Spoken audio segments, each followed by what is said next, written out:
Please welcome to the stage, Andrea Cameron.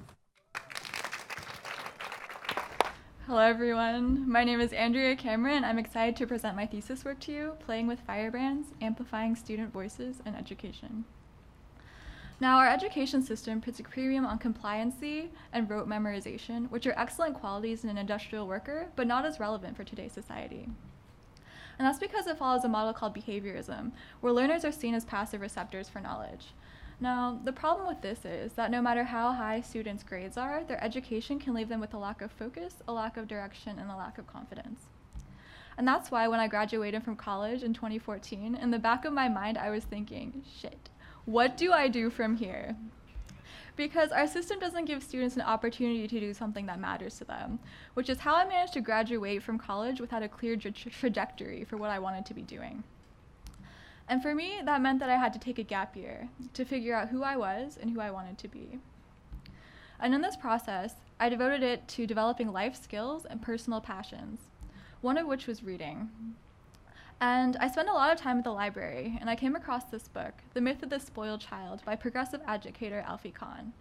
Now, this book completely changed my viewpoint on education, which was a system I'd never spent much time to consider, despite having spent most of my life in it. Now, Kahn says that most children seem eager, even desperate, to please those in authority. So I began to think that the problem with our education system had to deal with authority. But as I began to dig deeper and interview subject matter experts and stakeholders, a parent, Ben Swire, told me that authority isn't necessarily a bad thing because kids need discipline and something to push back against. Don Buckley, the educator and co-founder of Tools at Schools, elaborates on this through frameworks, which are a series of structure and freedom, where structure takes the form typically of milestones, goals, and objectives, and the freedom is a space in between where students have the opportunity to explore and ask questions. And it can look like this, or it can get a little bit messier. This follows a different model of education called constructivism, where learning is an active process and relies heavily on open-ended questions. But our schools are teaching us to prize answers over questions, but more critically, they're generally teaching us that the problem has one right answer. And it's not just schools, it's our entire culture. If you go to Google and try to type in a question word, such as who, what, or why, you get suggestions for other words, none of which are question words. But if you finish typing out why, you get 2 suggestions for a movie, and the other 2 questions, if you look at them, such as why is Caillou bald, you begin to wonder if the only people asking questions are young children. Now, this was the inspiration for inquiztr, a Chrome plugin that encourages questioning. Now, this disables Google's autocomplete feature, which means you have to type in the full word. In this case, it's elephants, and you have to frame that as a question, such as why are elephants' ears so big? Now, you still can't quite search yet because you have to make a guess to what you think the answer is. So, why are elephants' ears so big? Well, my guess is that maybe they use that as a communication tool. So that's what I'm going to go with. And at this point, you can access Google's search results, as well as an additional sidebar that has your guess, as well as the most popular guesses on the internet. Now, it turns out elephants' ears are so big to help them regulate their body temperature. But I wanted to bring questioning back into the classroom, where usually the only person asking the question is the teacher. And teachers are always trying to find ways to engage students. And one of the top tips is to use students' interests and fascinations. That's why you have companies like Scholastic that offer free resources such as student interest surveys for teachers.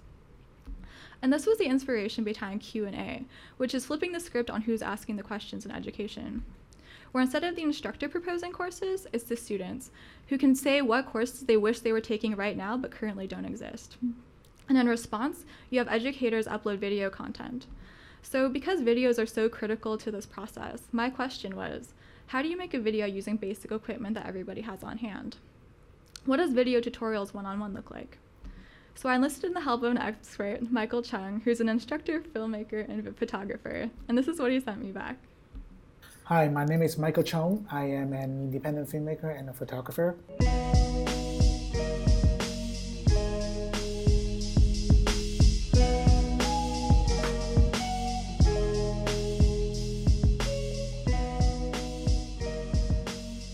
So what I usually do is basically get a stack of books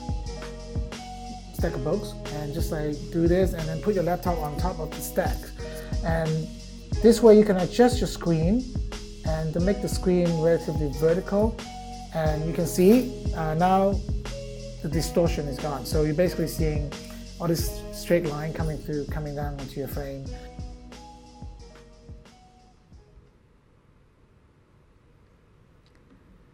Now, it turns out that questioning is actually easier online because the anonymity helps, which is why students have the opportunity to remain anonymous. But you may be wondering, what does the interface look like for a teacher? And imagine it looks like this, where at the top they can access inspiration from other instructors and content creators on Q&A. And if they scroll down, they can see the course proposals for the students in their classroom, and they can sort by different ways, such as by class period, course, or by grade level. And as I was working on this, I really began to think about the types of questions that I had when I was in school. One of which was, how can I find the balance point on my body?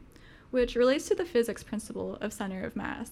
And it has a technical definition, but the basic definition to go with is it's the balance point. And this makes intuitive sense if we look at a gymnast doing a handstand. So once you have your center of mass or your balance point, in order to achieve balance, it needs to be in a straight line with the contact point on the ground. And I wanted to see how I could develop this into a curriculum using physics and handstands. So I worked in partnership with Colette Young, who's a teacher and cheerleading coach at Columbia Secondary School, where we held the workshop with the cheerleading squad there. So one thing that's a little bit tricky about this is that our bodies have uneven weight distributions. So in order to help students understand this process, I created a set of stickers that are reference markers about how that weight is distributed. But we still don't have a single point. So how do you go from multiple points to a single point? And the answer is math. So this is the standard equation for center of mass, and I tailored it specifically for my workshop, where there were two variables, the distance d, that was measured on the body, leaving students to solve for x. Yes, they had to do math in this workshop. And this was all detailed out in this worksheet that was provided to students.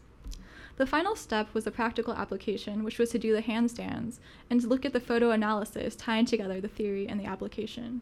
Here's how the workshop turned out.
Now, the response to the workshop was positive, which was why I decided to make the worksheet available for free to anyone that was interested in either reproducing the workshop or using it as a reference.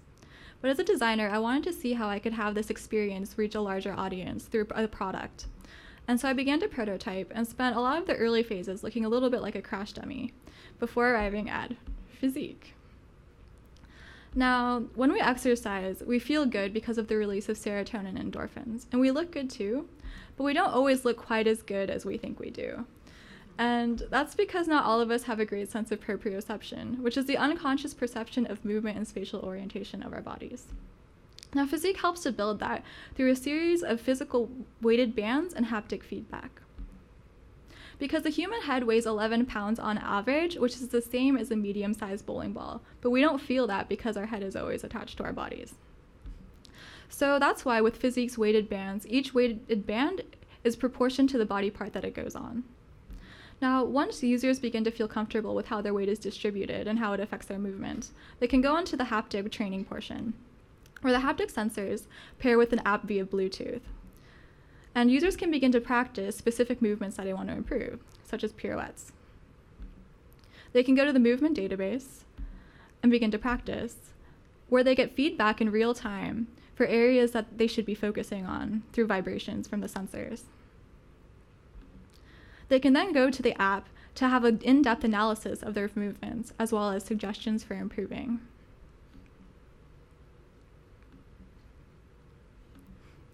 Looking forward, I plan to continue to work with students, as well as in collaboration with the Future Project, which is dedicating to helping students find their passions through education. The mind is not a vessel that needs filling, but wood that needs igniting. Thank you very much.